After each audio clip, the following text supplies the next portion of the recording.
Welcome back! This is video number 6 in a series where we talk through our complete process for creating Ultimate Frisbee highlight videos. As always, there's links in the description to all the other videos in case you've accidentally joined us partway through and you want to watch everything from the start. This is the first of 2 videos that we'll be dedicating to the editing process. In the next video, we'll be talking about the nuts and bolts of actually cutting clips together, but before we do that, we need to talk about a few broader editing concepts and the approach that we take, which is what we'll be talking about in this video. In the first video, I mentioned that this course contains our complete process and that you don't have to do things exactly the way that we do things. That is definitely true when editing. It's a creative process and there's definitely no right or wrong way to edit a video. These next 2 videos contain a fair few of my own personal opinions on what highlight videos should look like and what makes a good highlight video. So if you want to do things differently because you have different ideas, that is great. Feel free to experiment and find out what works for you. One thing to keep in mind when editing your videos is who your audience is. Who is going to be watching your videos and why are they watching?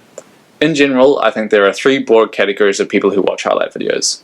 Firstly, there are ultimate players who played in the games that you filmed. These people are watching to relive the experience of the tournament and they're watching to see themselves or their teammates do something cool.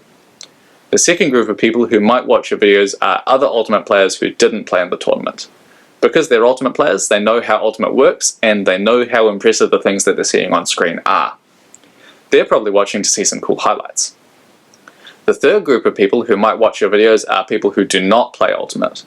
Maybe they know someone who played in the tournament and they're looking for them in the video, or maybe they stumbled across your video somewhere on the internet and they were curious.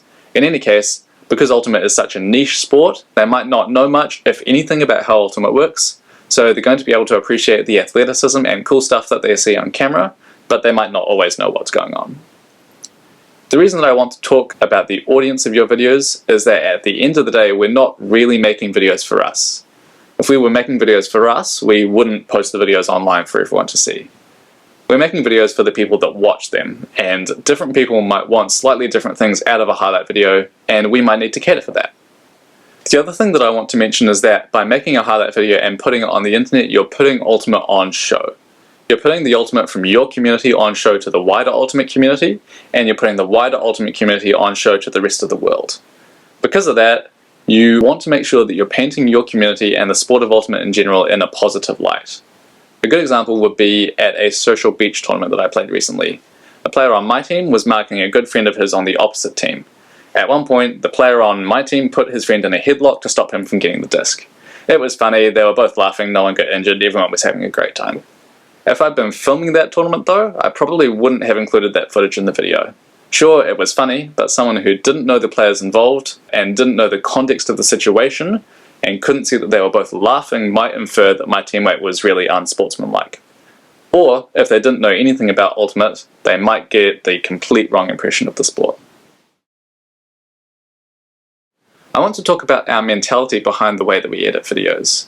Again, remember what I said at the start. This video contains a lot of my own opinions and you don't have to follow those. But, in my opinion, all videos, with few exceptions, are a way of telling stories. And in my opinion, a good Ultimate Frisbee highlight video is no different. That might not make sense, so let me explain. When I talk about story in highlight videos, I'm not talking about a narrative story. We're not trying to follow a particular player who sets out as an outcast on a motley crew of misfits who band together, form an ultimate team, and at the end of the film take down the 12-time reigning champions to win the National Ultimate Frisbee title, all while finding themselves, their self-confidence, and love along the way. That is not what I mean. Instead, what I mean when I say that highlight videos should have some storytelling is that they should have some form of beginning, middle, and end. For example, there could be something at the start that builds anticipation, something in the middle that pays off that anticipation, and something at the end that tells the viewer that the video is over. At risk of sounding wishy-washy, the viewer should be taken on a journey of some kind, even if that is a very quick, shallow journey that is mostly huge ultimate plays. I've watched highlight videos before which are just a compilation of highlight clips set to music. I come away from those videos thinking that the highlights were cool, but to me it feels like there's something missing. And sometimes it feels like there's not much substance to the video. What's missing, in my opinion, is the story or the journey. In my opinion, the easiest way to make a highlight video with a loose story, and this is something that we do for all of our videos, is to let the music dictate the story of the highlight video. Our highlight videos are essentially music videos. The job of a music video is to showcase the song, and so the song inspires the video and often becomes the focus of the video either directly or indirectly. In our highlight videos, the song isn't the focus of the video, the ultimate is the focus, but the song still in a way inspires the video because the placement and order of clips tries to match the song in some way. Here's what I mean by that. If you've watched a few of our highlight videos, you might have realized that they're pretty formulaic, and that's because the songs that we use generally have the same or similar structure. Each song starts with some form of introduction, and this is generally a relatively low energy section of the song. So the clips that I put in this first section tend to be relatively low energy. Things like pulls, team chants, warm-up clips, stuff like that. As the first verse starts and the song starts to build toward the first chorus, I transition to highlight clips, but generally not super hype highlight clips because the best is yet to come. As soon as the chorus or the drop hits, I throw in the super hype clips. This is the highest energy section of the song so far, and the highlight clips need to be high energy to match the song. Generally, after the first chorus or the first drop, songs will transition to the second verse or a similar low energy section. At this point, I'll match the song by going back to lower energy clips. Spirit circles and spirit games work really well in this section. As the song builds back up toward the final chorus or final drop, I'll repeat that build-up process, matching the energy of the clips to the energy of the song until we hit that final chorus, the high point of the song, which is where I put the best highlights. After the final chorus ends and the song winds down, I'll generally put a couple more low-energy non-gameplay clips in to round the video off. By matching the highlight video to the song and editing what is essentially a music video, I'm trying to add some form of loose story to the video so that the audience thinks that the video is going somewhere. And at the end, the audience thinks that the video has gone somewhere. In my opinion, this makes the video a lot more satisfying and engaged to watch compared to a montage of clips. Hopefully that makes sense, and hopefully you haven't dismissed me as a rambling lunatic just yet. Or if you have, that's also fine. Like I say, a lot of this is my personal opinion. But to try and illustrate what I mean, I'm going to play you two sections of a highlight video. They're going to have the same music and the same clips, but in the first playthrough, those clips are going to be in a random order, and in the second playthrough I'm going to edit those clips to match the journey of the song. So first, let's have a look at those clips in a random order.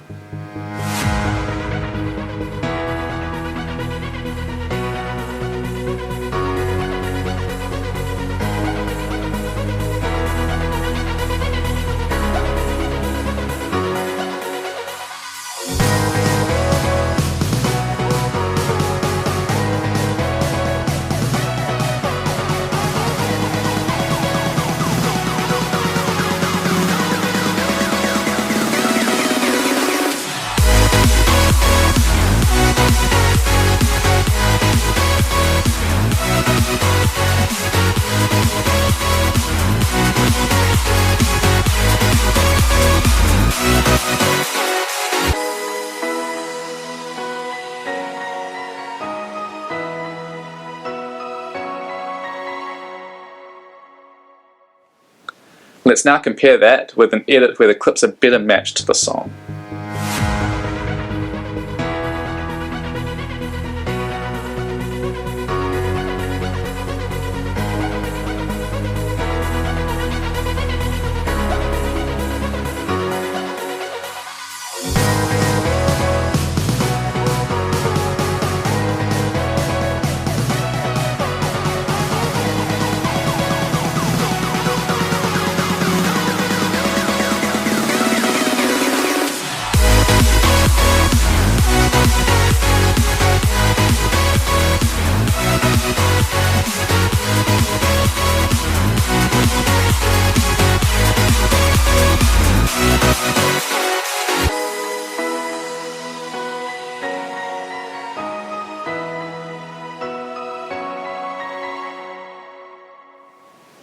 Hopefully that illustrates what I'm talking about. In the second version, the energy of the clips better matches the energy of the song, and because the song has some sense of beginning, middle, end, the video gains that loose story as well.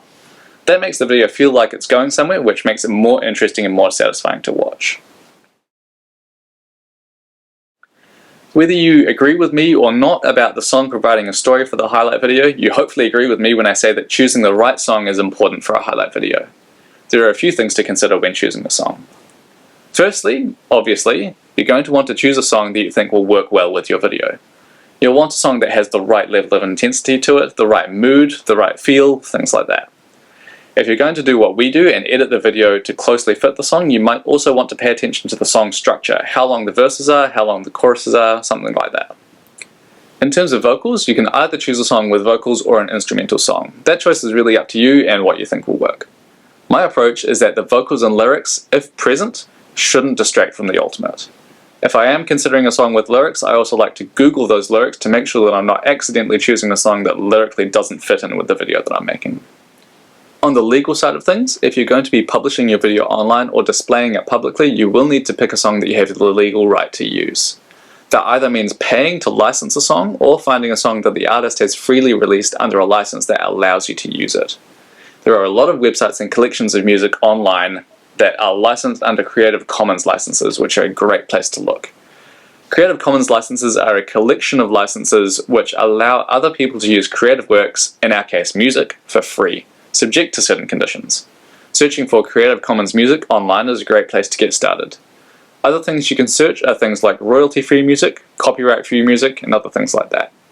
In my experience, there are plenty of great songs out there that are available to use for free, it's just a matter of finding them. If you are going to use a song that is licensed under a Creative Commons or a similar license, there are a few things to be aware of. Some artists will let you use their music for free with no conditions, but often there are certain things that you have to do in order to use their music. Giving credit or giving attribution is a very common one. This means stating somewhere, either in the video itself or in the description, where the music came from and who created it. Other things you might have to do are to note where the modifications were made. In our case, if you decide to cut out a section of music, you might need to disclose that. The licensing requirements should be clearly listed somewhere where you find the song, so make sure that you follow them. Another thing to consider when choosing a song is to choose a song that you like. When you're editing, you're going to be listening to the song a lot and it is going to get stuck in your head. If you don't like the song, that is just going to suck. One last thing that I'll say is that in my experience, you don't need to find the perfect song. It's easy to get caught up in trying to find a song that's exactly right, and that can take a lot of time. Often in the past, when I've chosen songs that I think are pretty good but not a perfect fit, I've been surprised at how well the video turns out. So if you can't find the perfect song but you've found something that could work, maybe start editing with it, because you might be surprised. The other thing, of course, to consider is if you're musically inclined, you could create your own song. That way you can create exactly the vibe that you want and you're not subject to any licensing requirements. That's all for this video. We've talked about the types of people that make up the audience for our YouTube videos and how in our small way we're putting Ultimate on display for the world to see. We talked about the mentality that we have when making highlight videos and why music is so important to our videos because it provides some aspect of story to the video. We also talked about some of the considerations for choosing a song for your video. As always, remember to check out the links in the description to the additional resources and any addendums. And if you're still thinking that there's a lot to the editing process that we haven't talked about yet, you would be right, and that's what we're talking about in the next video. See you then.